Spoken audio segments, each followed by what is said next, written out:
Riffical Records presents the East-West Vinyl Analysis with your hosts Mark Anthony Kay and Ken Keenan.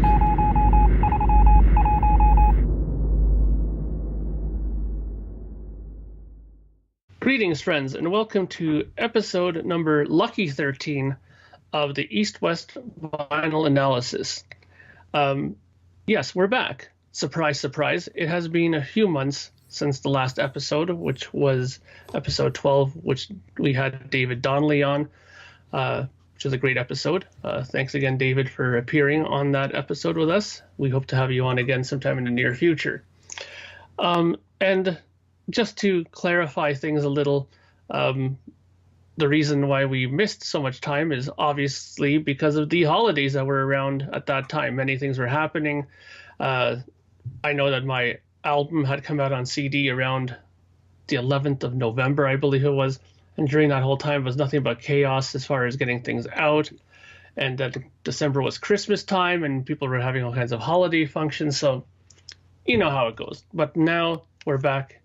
It's January, and January, February, March, really, there's not too much going on as far as holidays, I don't believe, or at least not as major, crippling ones like Christmas can be or Thanksgiving. So enough of that, and I guess we will now move forward with our topic. And this month's topic is going to be albums from 1975. What a great year for records. And before we get started with that, I forgive me for being so rude, but let me introduce my good friend and fellow podcaster, Mr. Kevin Keenan, all the way over on the west coast of America, where it's sunshine and beautiful, not like over here where it's minus 11 and freezing cold and not even my dog wants to go outside. Mr. Kevin Keenan, how are you doing, sir? I'm doing good. It's not too bad over here. We're getting some rain, but it's not cold and freezing like your side of the world. Yeah. Be happy about that, because like I said, my dog, she loves going outside, and she's not exactly a long-haired breed, but this weather is just completely horrendous for her. She doesn't want to go out, you know what I mean? So that should tell you how cold it is. And did you call me, you called me Kevin, huh? Oh, sorry, Ken. I'm sorry. I have a son, Kevin, but that's all right. Sorry, I also do a Yes podcast, and his name is Kevin. So there's a lot of K's. The K's, yeah, that's not a problem. I know it was an accident. Yeah, sorry about that. People do that to me all the time, so it's all right. So, anything of interest for you from good old Saint Nick? Yeah, not a whole lot, but I mean, I did. I think I showed on the Facebook the Elvis, 1968 comeback special. Oh yeah. The box there with all the audio and CDs and Blu-ray audio takes and stuff like that. Lots of stuff. Lots of video from the different stand-up sessions and sit-down sessions that they recorded for it. It's really enjoyable. I can watch it.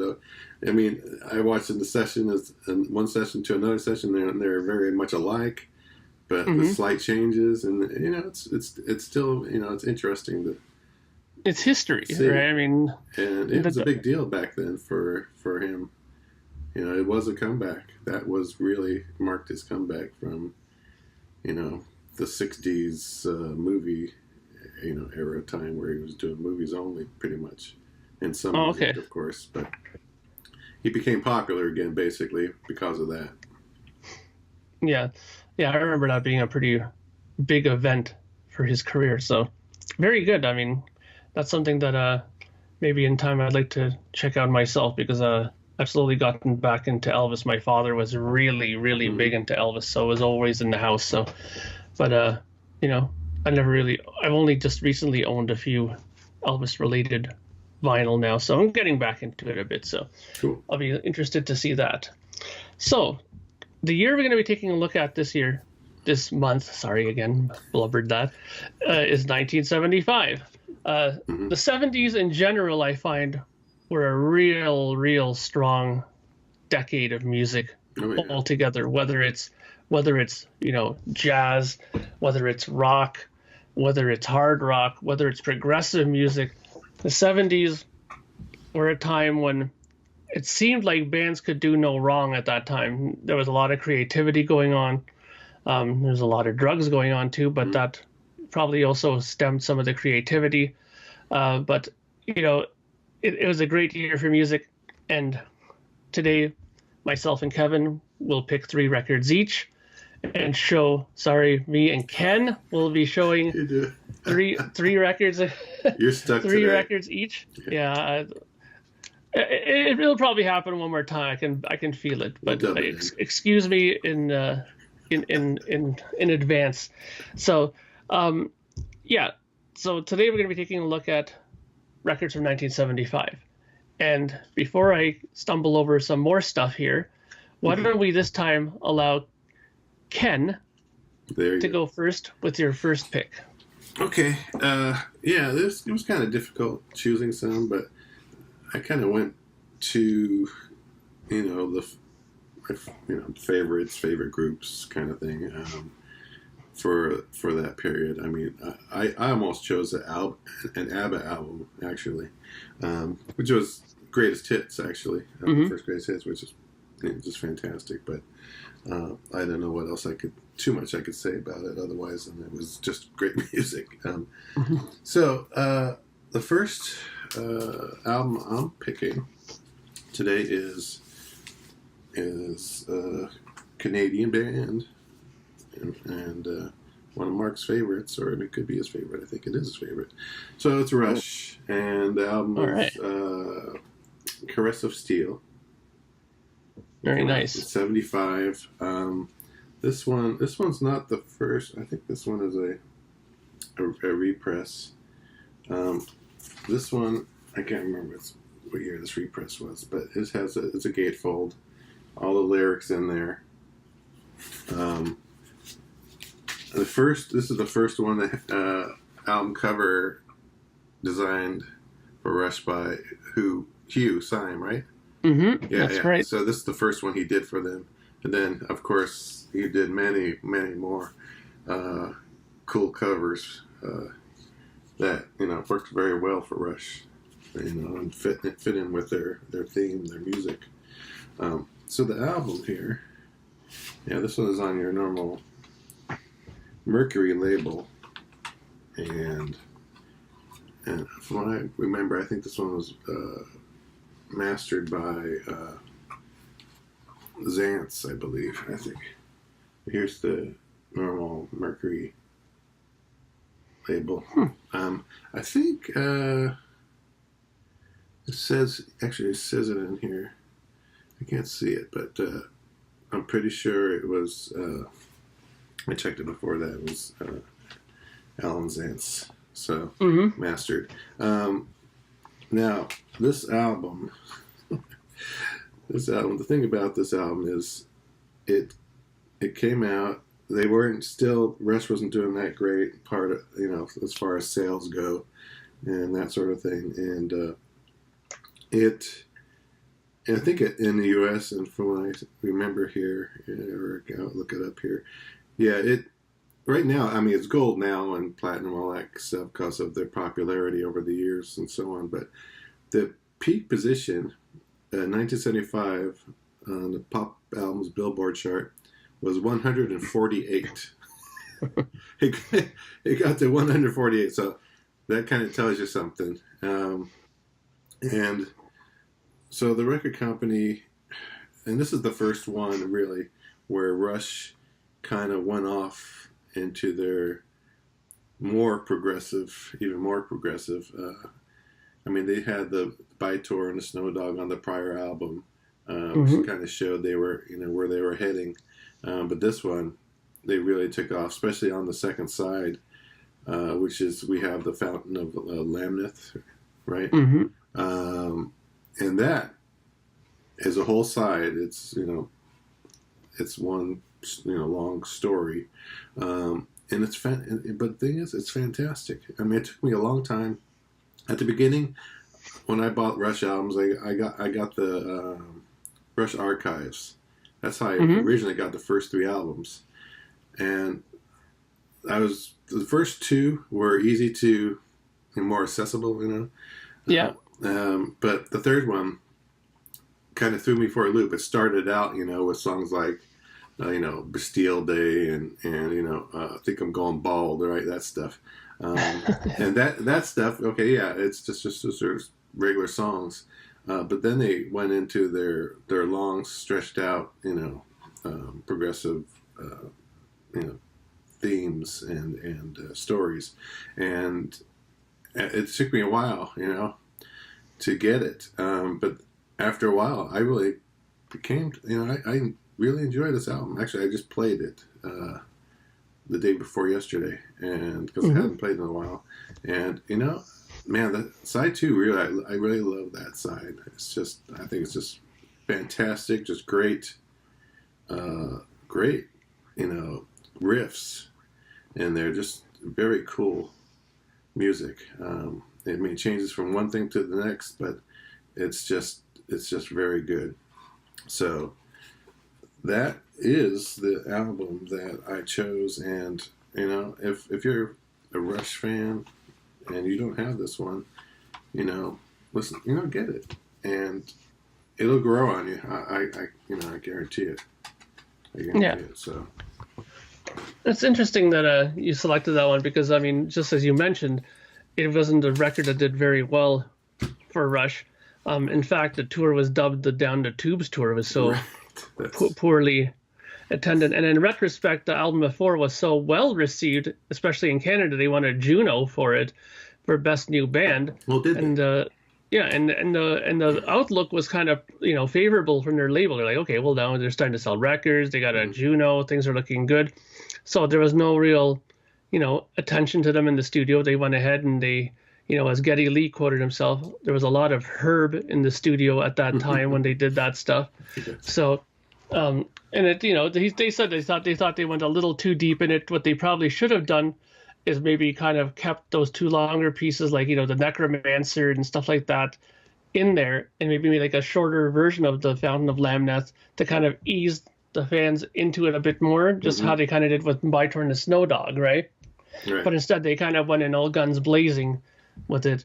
But, go ahead. Yeah, well, I would say that we wouldn't have had a 2112 had this album never came out if they did a regular album, because that pushed them, and basically the company pushed them into doing, wanted them to do more regular album because of this album, and it didn't do so well. They wanted Rush to do regular type, maybe another Fly By Night album, right? But they said, to hell with it. If we're going down, we're going to go down swinging the way we want to make our own music. This is how we want to make it, and that's what they did. And they made 2112. So I don't think that would have happened.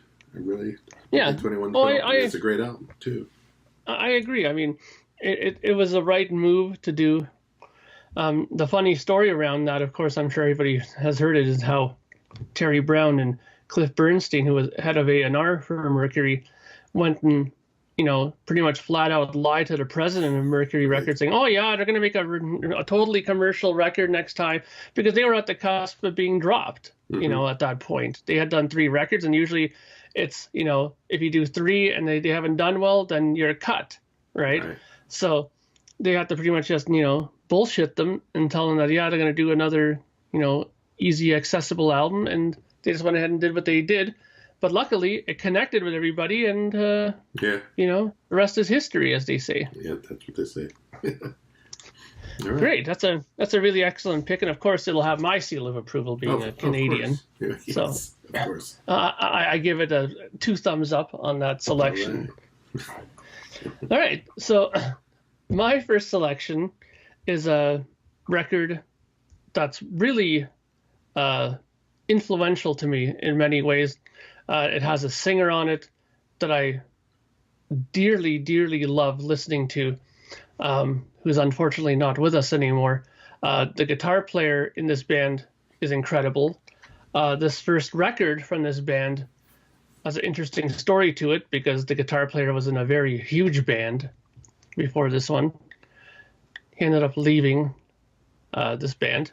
He went to a studio, recorded a few songs with this singer, and basically what he did, and this might give it away what band I'm talking about, he went in with this guy and his band.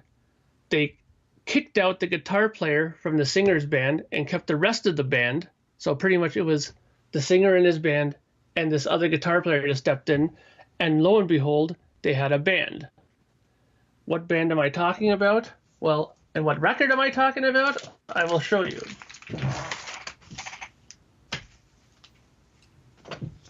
Ritchie Blackmore's Rainbow. Right, okay. Now, of course, the singer we're talking about is Ronnie James Dio. The band that we're talking about that he pretty much hijacked was Elf. Now, wouldn't you hate to be the guitar player in Elf? You come in, Ritchie Blackmore and everything. Yeah. Oh, this is going to be great. We're going to be working with Ritchie. It's going to be awesome. And the next thing you know, you're giving your walking papers, and the rest of the band is like jumping for joy because now they're in a band with Ronnie and with Ritchie Blackmore. Yeah. So, wow. This record is incredible.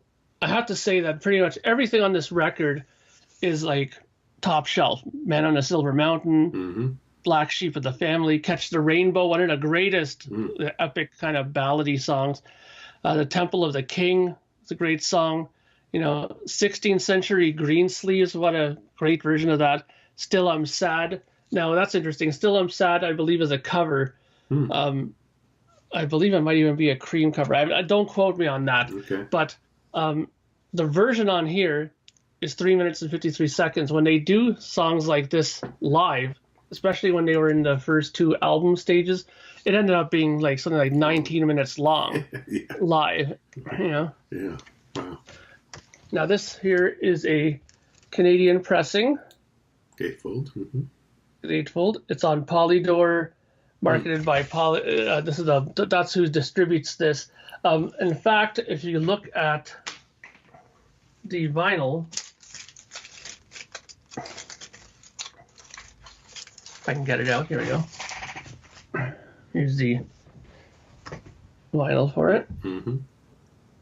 Now, I believe that in some parts of the world, it came out on a different label called Oyster. Yeah, in the UK. So in the UK, they came out on Oyster, and in the rest of the world, it was a Polydor release. Yep. Now, the album came out August 4th, 1975. It was done at Musicland Studios in Munich, West Germany, between the 20th of February to the 14th of March. So that wasn't really a whole heck of a lot of time, but, back in those days, you got to remember, bands were doing stuff sometimes in 5 days, recorded. Oh, yeah. They were back on the road, and then a producer would mix it and get it out. So to spend maybe a month on something, that's a bit of time. But don't forget, you're talking about Ritchie Blackmore. The man was in Deep Purple. He can go into a studio for 2 months if he wanted to, Right. and no one's going to say boo to him.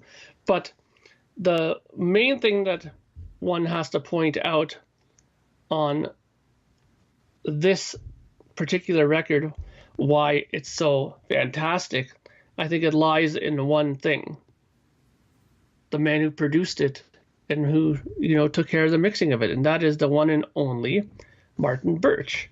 So, and Martin Birch is also the one who was the guy who took care of stuff for Deep Purple, right? He did all the big records like Machine Head and stuff like that. And Martin Birch also went on to cement his legacy as one of the greatest producers of all time when he took over the reins of production for one Iron Maiden, starting from the Killers record. I mean, from that point on, Iron Maiden just completely skyrocketed into the stratosphere. And they, a lot of that they, put on the shoulders of Martin Birch because he has such a great way of recording bands, and the sound of his records are always fantastic. So you can't go no wrong with it. Now, I'm trying to remember here, this pressing that I have here. There was something here. Okay, yeah, so this one is done at Kendon there's a stamp in here. That's a mastering house. Oh yeah, Kendon. Yeah. Mm-hmm. And I don't remember where that is, but the person who did this has a very, very interesting like signature. It's not like an initial or anything like that. There's literally like a little squiggly like design. Yeah. And in between those two squiggly designs is the word the Wasp.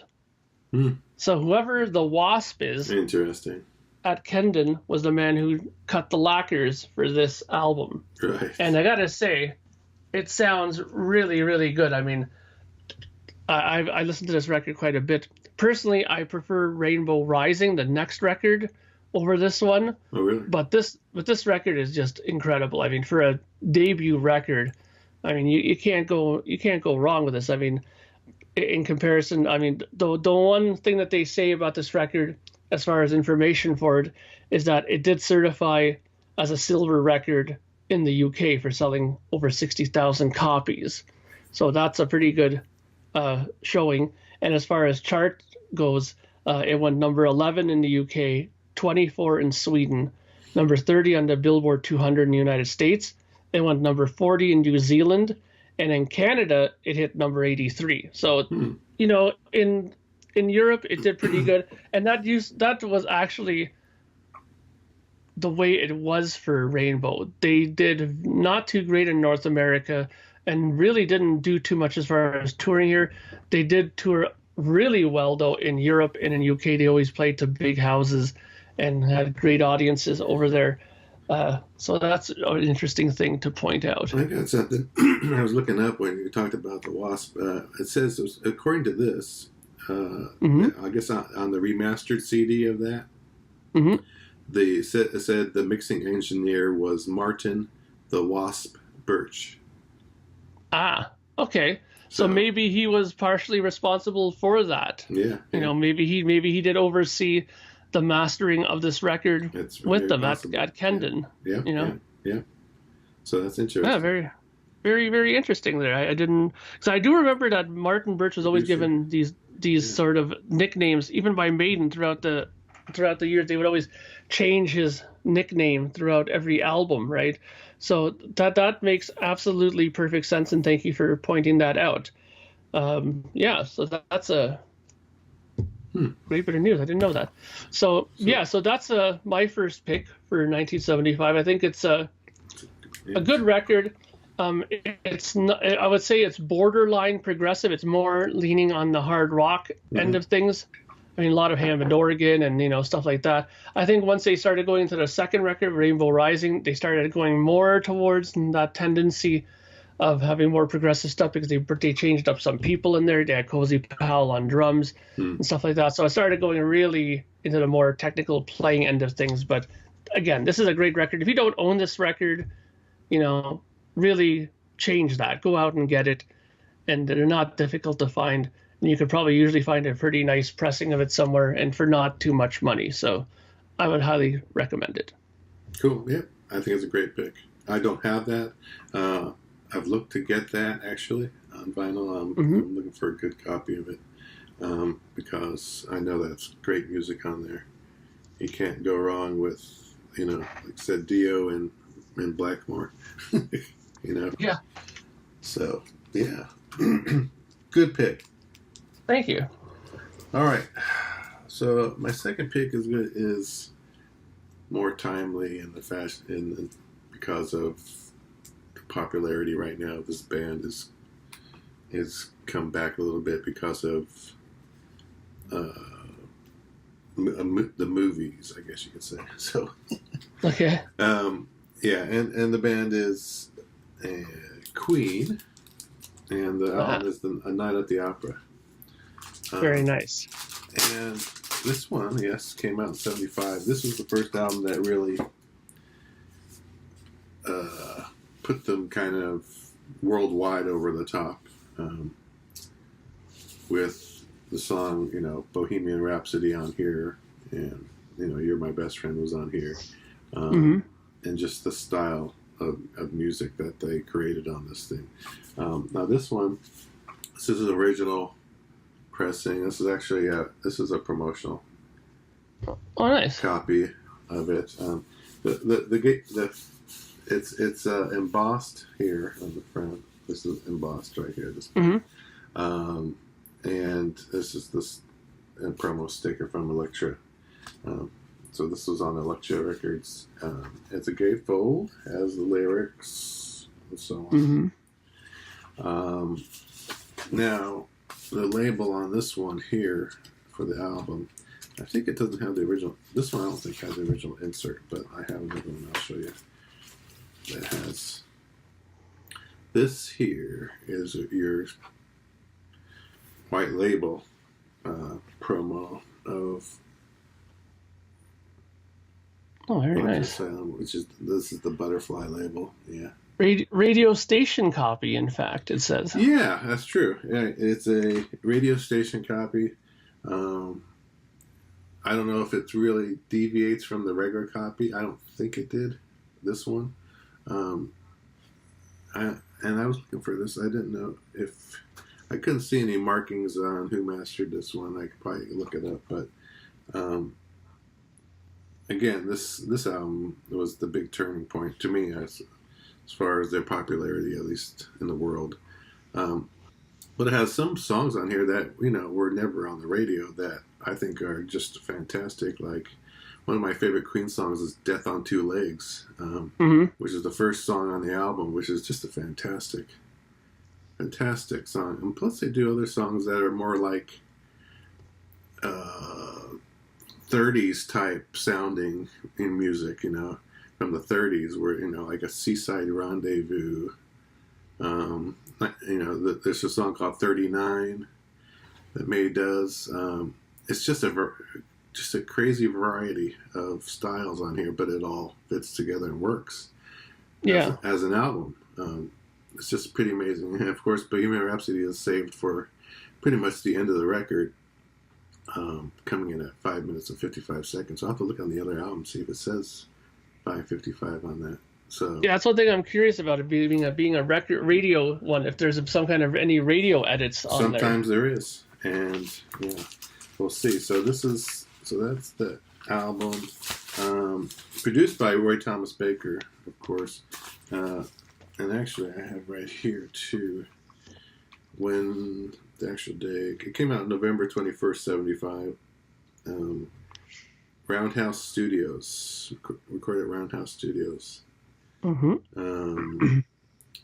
It comes as 4310, it says. And I wonder if this actually told me the length of the songs here. No, on this thing here, no. So let's go look at something else, which is, this is the same album, but it's the remaster, re-release. This is from 2000. It's actually 2011 it came out, but this is a 2015 copy. This is another kind of a different feeling, cover texture, and again, it's embossed here, yeah. Semi-textured. It's kind of more of a paper. It's not a glossy feel to it or anything like that. Yeah. But they replicated everything, the lyrics and so on here. And this one does have I guess it would have been the original insert for it. Here's one side. It's like a live shot. Very nice. And then all four of them. Kind of a live shot setting. And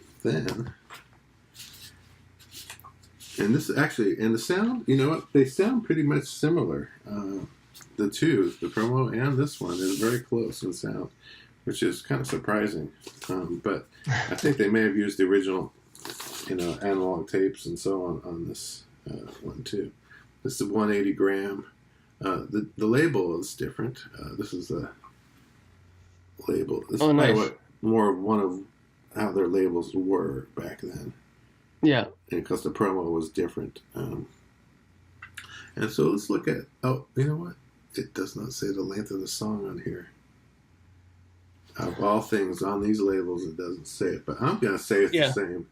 Because I don't think that, from what I remember, I don't think that one had edits. Even though it's a radio station, they call it copy. That's just what they called it, I guess.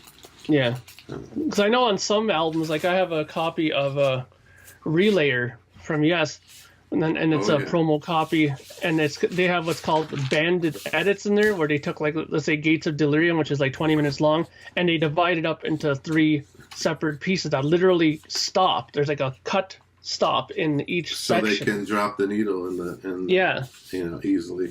And actually, my next one after this, it's kind of it's that subject actually. Oh, really? Yeah, interesting. So again, this album probably could be my favorite Queen album. I think it is my favorite Queen album. I mean, because I love that. The first album's great. I love, jazz. I think jazz is a very great album. Too. It's underrated. I think jazz is very underrated as an album. But that's another Queen one. I know I've shown Queen before on one of our episodes, but can't help it. It's just good stuff.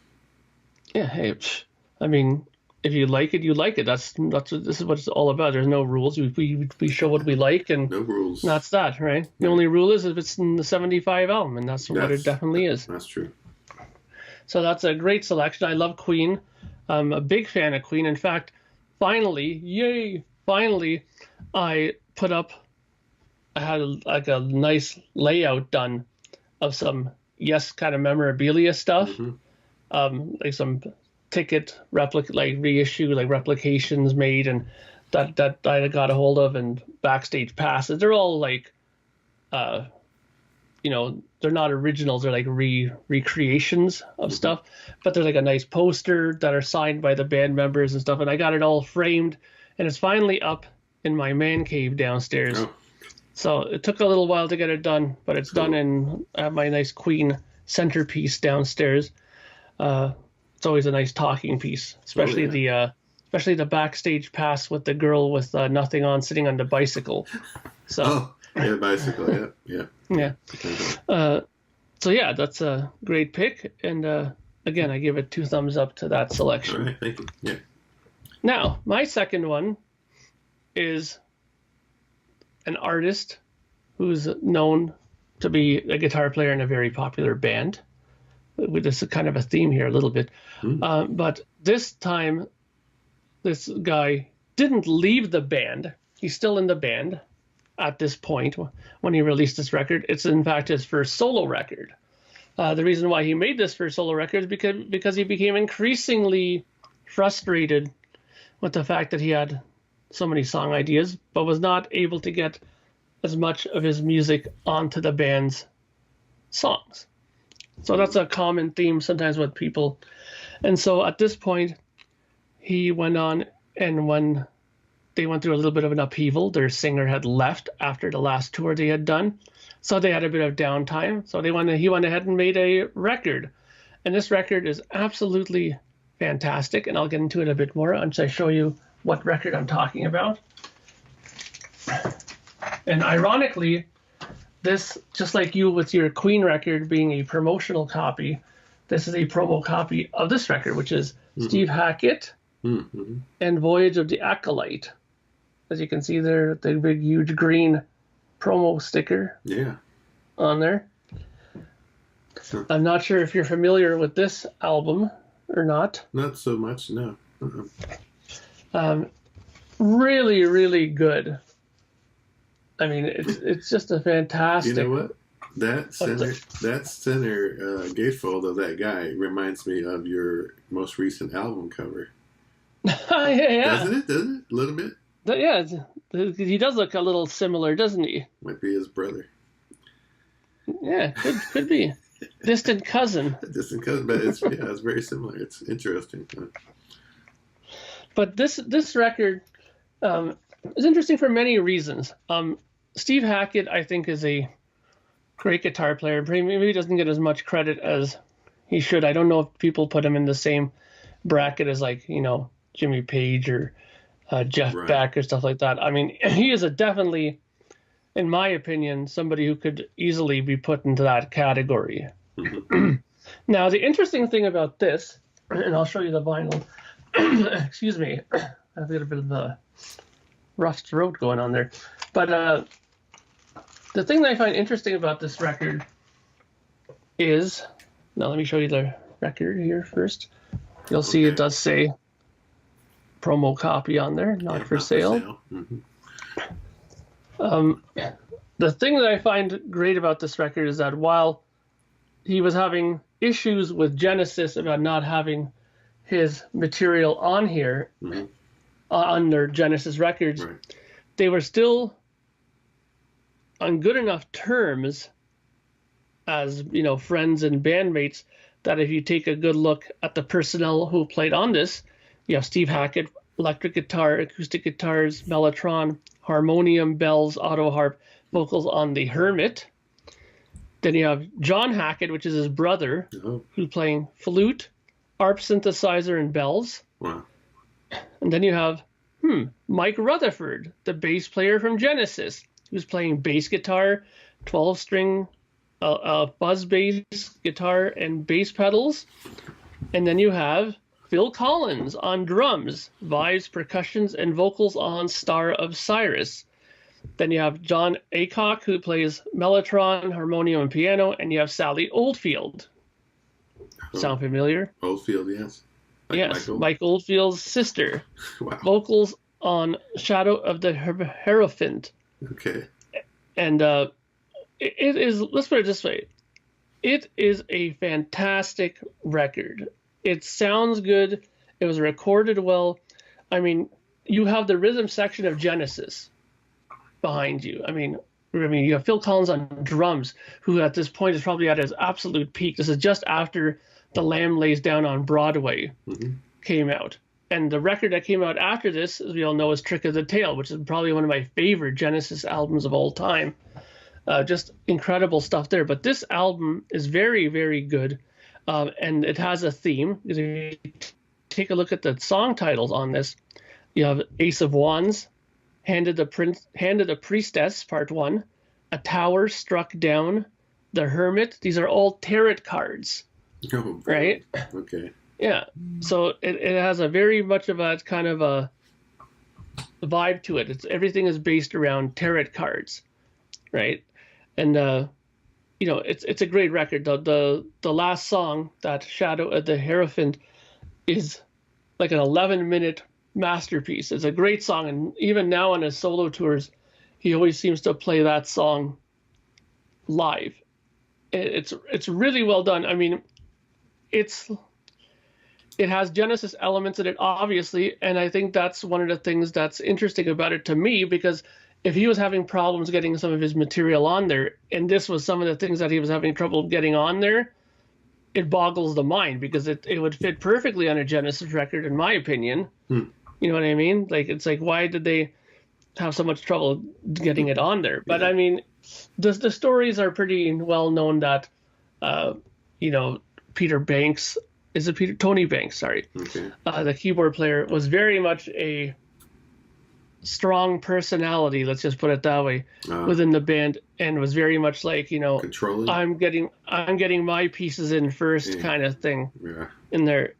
So, that kind of stuff, it happens. I mean, even right here in the notes, it says here that Hackett had convinced Genesis to rehearse Shadow of the Hierophant as a potential song for Foxtrot, which is their third Genesis record. So he had that song as far back as that album.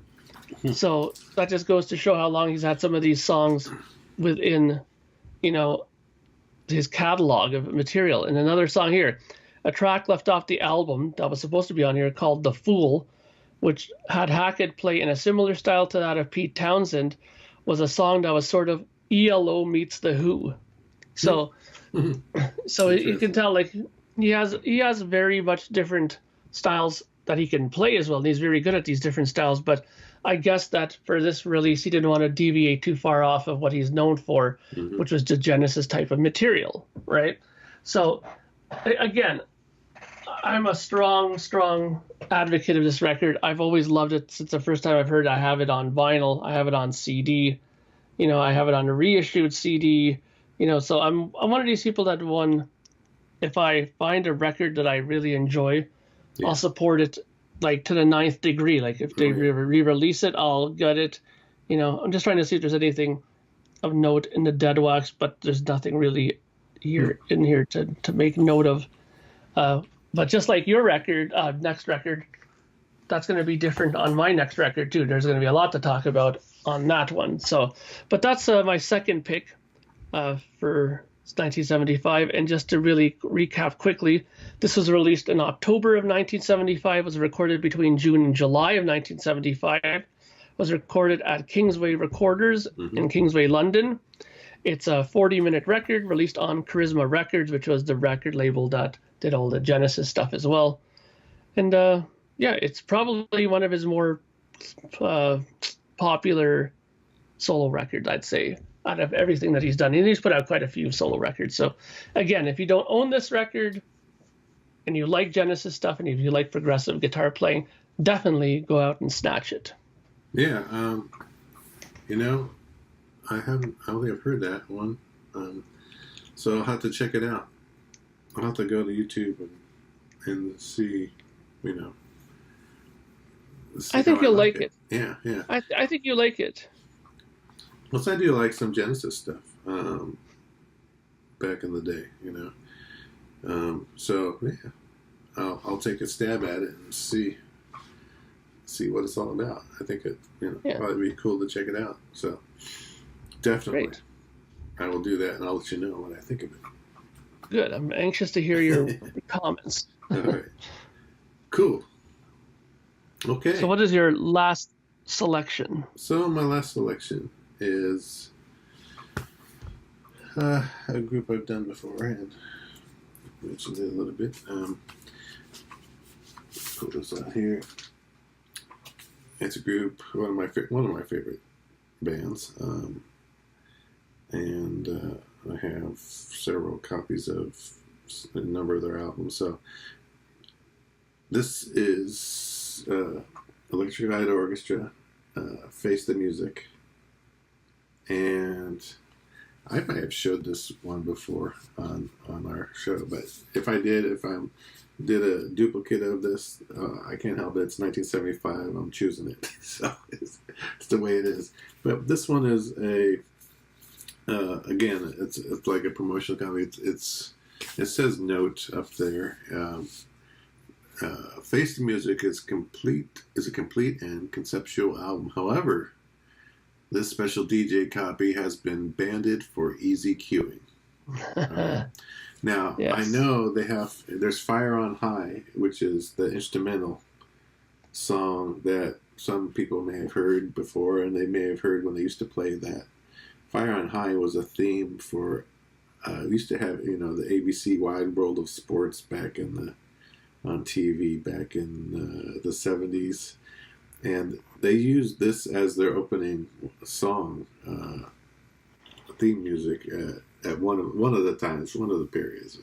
Not throughout the whole thing, but they did. It may have been for the racing part or something like that. But anyway, they used it, and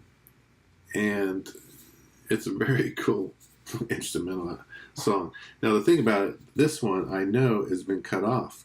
They cut off this little part that kind of precedes the song, where it kicks in. The mood of it building at the beginning. They cut some time off of that. Yeah. But this is 75. Here's the back of it. This is still an album that kind of turned the tide for them.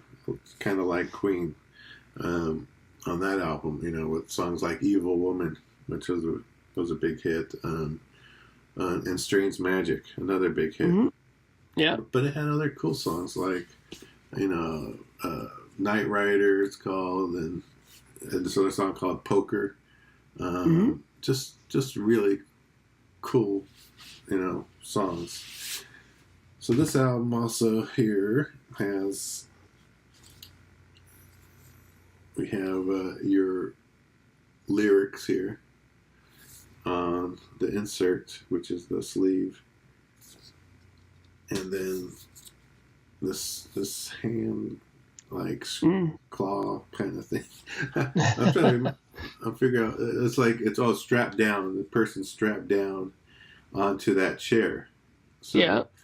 Which they were, the chair with the headphones and stuff is like facing the music. You're like the electric chair, but you're actually having to listen to the music with the headphones on the actual seat of the chair.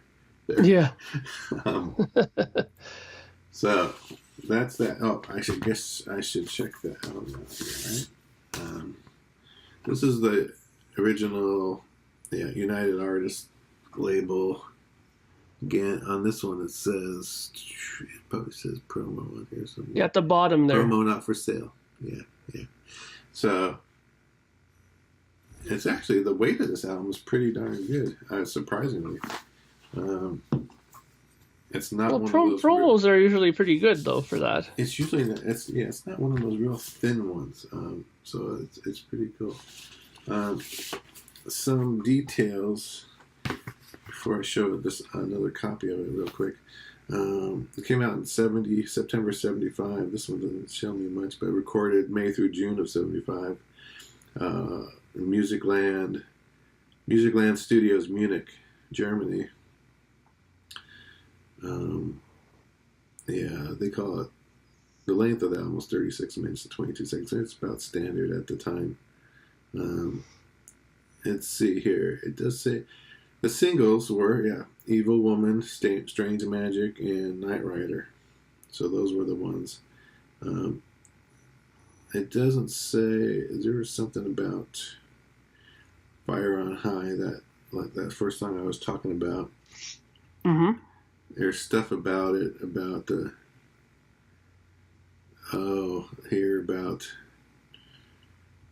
here it says the music. Oh, yeah. This is the one where I think it says it here. It's the back masking, right? It begins with haunting synthesizer, repeating chord, backing choir, featuring small bits in here during which a knocking sound suddenly appears and fades out before a baritone voice fades in, speaking a back-masked message. Yeah, this is the one. I think this is how I showed it before, and where he says, provide a voice, and when the record is played backwards, if you do play this record backwards at the beginning part, it says the music is reversible, but time is not. So that's the message. And then nice. And then it says turn back, turn back, turn back, turn back. The inclusion was a joke by Jeff Lynne, who faced mild controversy from a Christian fundamentalist group, accusing him of including backwards satanic messages on the track El Dorado from their previous album of the same name. They thought, and it was all bogus. He never did anything, so he purposely did that because of their accusations, I guess. So that's the funny thing about that. I think I showed that one before, but I don't think I showed this. This was kind of hard to find during the I want to say it was the early 80s, around 80s. This is a Jet Records release. I think it was UK. It's a little thinner kind of cover of it, more shiny. You can see the shine, right? Yeah. This laminated. Yeah, it's the laminated cover, correct, and it's thinner. This inner sleeve is thinner here too. It's not hard. It's not the cardboard type inner that they had around the original. But the difference around this. Ooh, very nice. It's a green vinyl, and the early '80s they had released some in. And it's not the thickest vinyl, but they released some colored vinyl, and this one. I tried to get all the different ones that they did release at that time, and on colored vinyl. This one is one of the hard ones to find. I never see it anywhere. The green one? The green one, yeah, for this album. Yeah. I just kind of had a hard time finding it. I finally did by accident, actually, on some other site. I think it was in the UK that sold records. And I was like, oh, what? I just saw it, and I had to get it right away. So anyway, that's another release. I have a few copies of that. I have the standard release too. of that one on vinyl. Plus, CD. Like you said, if you like something, you seem to buy multiple copies of it. Exactly. There's I mean, especially if you have, color and then not color, and, you can go down the rabbit hole quite far, right? Oh, yeah. Yeah, exactly. Great. So that's a really interesting pick, and I always like when you show like color variations and stuff like that, and different, promo copies, and the banded thing there. That was great because we talked about it earlier. Right. So those are all things that some people may not be aware of, and maybe collectors now may want to go and hunt down their own copy of maybe a banded version of that record. So that's great. Another thumbs up selection in my opinion. So now we will go on to my last pick. Yes. Okay. This is an album that I'm sure everybody and their brother knows about, but I decided to pick it for one very interesting reason, because there was a little bit of a debate and controversy with this record amongst the 5 percentile of people who are hardcore collectors. I think Joe Average, who loves this band and who buys this, probably couldn't give two rats' asses about what I'm going to be talking about. But it's for you, the collectors out there, that I'm going to be talking about this. Okay. The band is... Let me just get this prepared. Suspense is killing me. Pink Floyd, Wish You Were Here. Okay. Now this is the cover, plastic cover that they have for it, because there's the actual album cover. Mm-hmm. Now, the original had that too, and the great story about that is, as well, is that there's been known to be some diehard Pink Floyd fans who have just cut the plastic and taken the vinyl out, and have never seen this album cover in 40 years. That they've refused to take it out, and don't know what this album cover. They've never seen it, like from their own copy. I'm sure they've seen it online. Yeah, they've seen it. Yeah, but they've never I'm sure they've seen it online and stuff like that. But they've never seen their own copy of it because they've left it hidden. Right. In there the whole time. So if they pulled it off, it would probably wreck the cover, right? Or is that outside? Well, after that much time, I mean, who knows?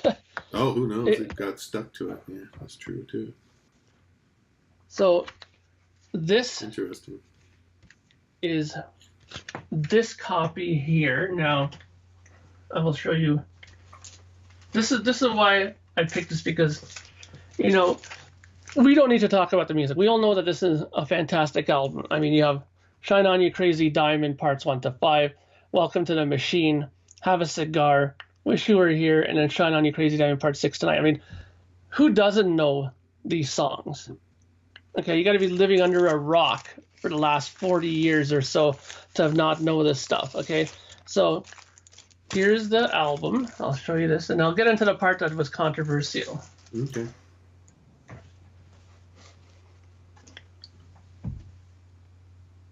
Okay. Interesting. 180 gram vinyl. It's really sturdy and heavy. Okay. Now, I'm going to show you something. This here was the hype sticker that came with it. Can you see that? Yeah, remastered. Now underneath the last song, you'll see it says original UK date September 1975. Okay. See how it says there at the bottom here? Very bottom, yeah. Okay.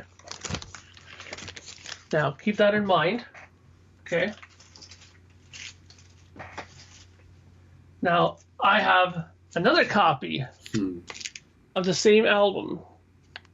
Now there's no point in me taking it out because it's exactly the same thing. Yeah. The only difference is, look at that hype sticker this time.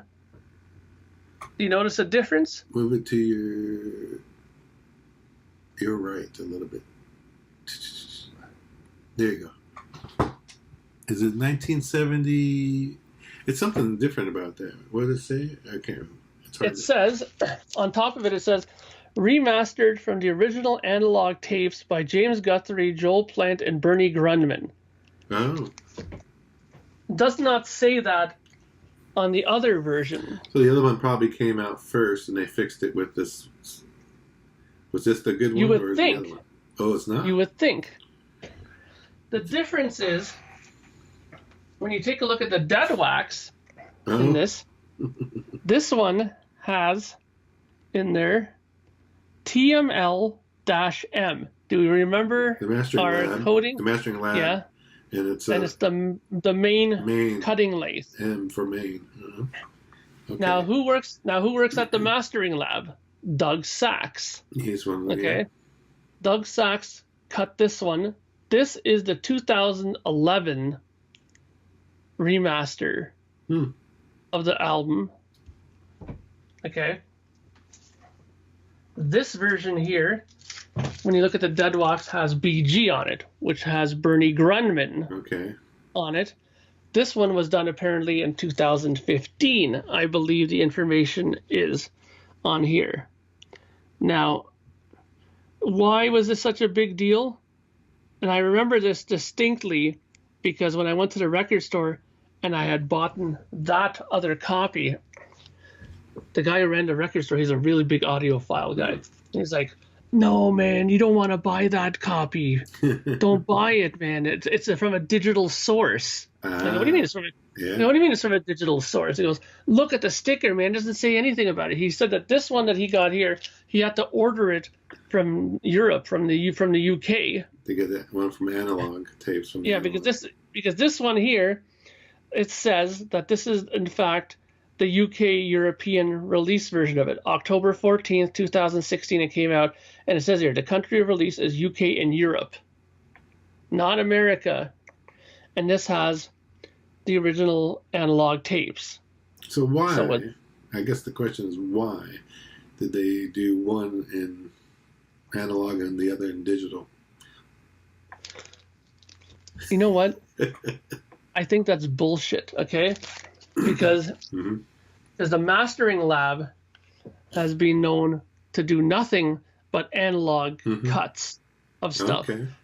The mastering lab has been known more for doing analog cuts than Bernie Grundman has been known for. Bernie Grundman of late has done nothing but digital cuts of stuff. Sure, he's done a lot of analog stuff, and you've seen all his videos online on YouTube with him doing all the, showing him doing Zeppelin stuff and all kinds of stuff, and it's all off of his specialized quarter-inch machine.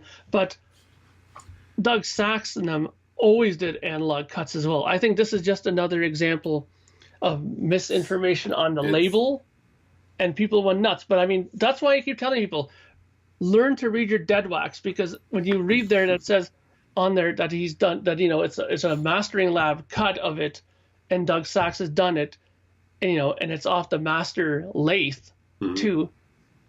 I'm pretty much guaranteeing you he took it from a tape, and also because of the fact that it's years earlier, right? That one is on 2011. That one came out.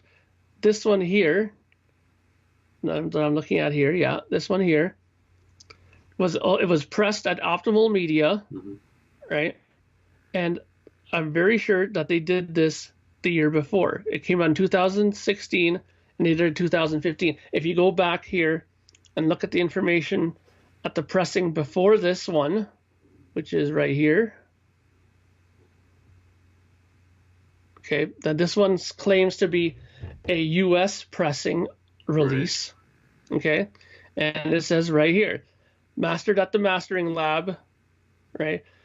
Record Technologies Incorporated did it, RTI, which to me is a far better pressing place to me than Optimal Media. No offense to Optimal, of course.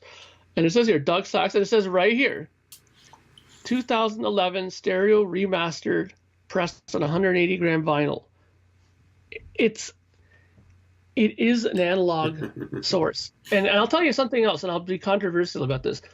Even if for some reason this is a digital source of it, I've listened to both of these records back and forth, and I think that my comment that I'm going to tell you now almost made my friend at the record store completely have a stroke when I told him this, but I prefer the Doug Sax version over the Bernie Grundman one. No. I like it better. He's like, what? How can that be? It sounds more compressed. I go, it doesn't sound more compressed to me. In fact, it sounds better to me. It sounds more punchier. Right. I like the sound staging better. It's kind of spread out better. Bernie Grundman, he does good stuff. Don't get me wrong. I like his stuff, but I find that Bernie sometimes his is a little bit quieter in volume, a little bit. That's not a big issue. You can just turn it up, of course, right? Yeah. Oh, yeah. But I find that his stuff is, it doesn't have the same impact, I find, as Doug Saxon. I think Doug Saxon was a little bit more into having a bit more upfront sounding lacquer cuts. So, it is possible that, yeah, like you said, they're both, analog from Analog Taste, but one of them may have been, or they were just trying to say that it was came from the original analog tapes and made digital, yeah, which you see too, and maybe maybe the U.S. too is like they're more like, digital is cool or something, not knowing, like the college crowd or whatever, the younger crowd doesn't know a whole lot about, how the music was recorded or made, it has no real history, that doesn't know that. And they thought, oh, it's digital, it's got to be good, right? So. Well, I mean, there's lots of things that are possible. I mean, that was the big controversy behind the Kiss reissues. Because everybody's saying, oh, it's not real analog cut. It's digital source. Yes, it's digital source, but that's also because when they took the tapes out from the vaults for this, I mean, like Hotter Than Hell, that thing probably fell apart when the first time they played it. It's so old, and probably has been. And don't forget, if you've been cutting albums from that same master, which don't kid yourself, people. Nobody has one master tape. Yeah. And been cutting albums of it. They've made backups of it. They've made safeties of it. So there are stuff in it. But those things have been used over and over and over again for years now. So they're never going to sound as good. So what do? Frank Zappa's, the family trusted the same thing with his stuff. They took his tapes. They found a very unused real copy, like a backup safety. And they made the analog cuts of it for a certain amount of it, but they also took some of them that were maybe not holding up as good and made a digital version of it, cleaned it up a bit, and they made digital ones, and they made the cuts from that. Because let me tell you something, what would you rather have? Continue to use the analog tape to the point where it just sounds like ass and you can't use it anymore, and now you can't make any more copies, or take it, bake it, get it so that you can play it decently, dump it down to digital, clean it up and make it sound really nice, and now you can continue for the next 50 years to make copies of this great record. I know what I would pick. Yeah. I agree. Well, yeah, like you said, the 2014 Kiss remasters onto the vinyl they sound fantastic. So they did a great job with that. It can be done, Yeah, and I've said lots of times before, I have a lot of copies, as do you, of Kiss records, and one of the records I thought they did a fantastic job. In fact, the only version of it I think is better than the 2014 is my original U.S. First pressing of the Gene Simmons solo record. That 2014 reissue of that album sounds incredible.